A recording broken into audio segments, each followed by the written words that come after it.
We've always been really excited by kung fu films and really over-the-top action movies. That includes the whole genre, from Hong Kong movies to samurai movies to particularly wuxia movies. We even sat down every Friday just to watch some Asian kung fu flick.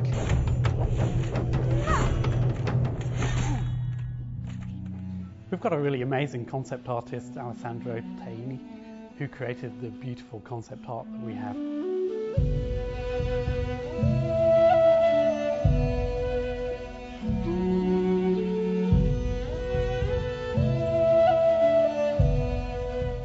The main task was to create a powerful, elegant girl, but still fragile, so like a human. We did have a few moments in time where we wondered whether we'd be able to create a really successful female heroine.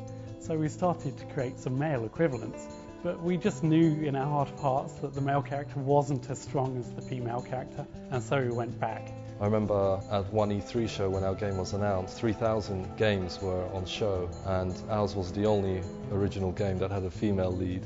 In hindsight, it was quite a bold move, but at the time it was just a sensible choice.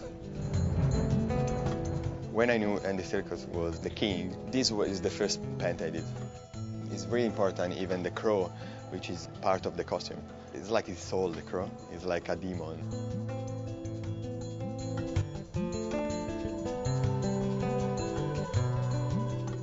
These are the first sketch for Kai, which is the other little girl.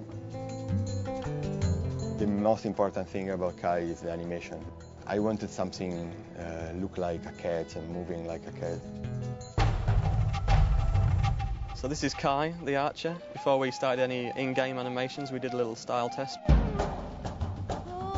In the PlayStation 3, we can use arcs and tangents, which is kind of just the way we animate. So we get smooth, organic movements. Before it would look, but now you kind of get deceleration and acceleration. So you get what we call squash and stretch, essentially, in the animation a little bit.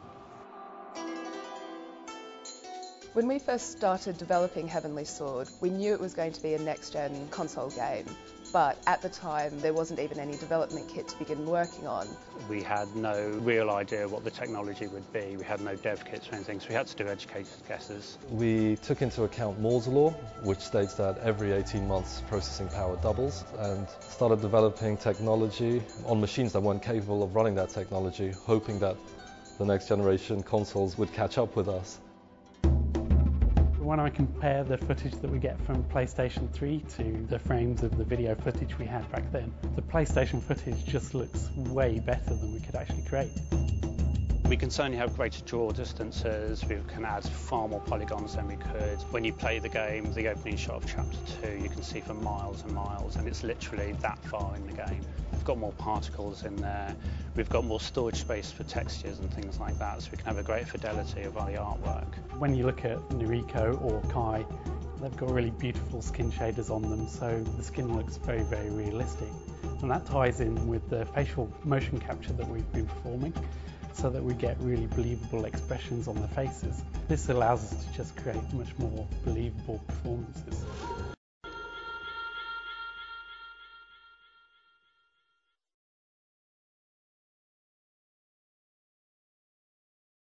You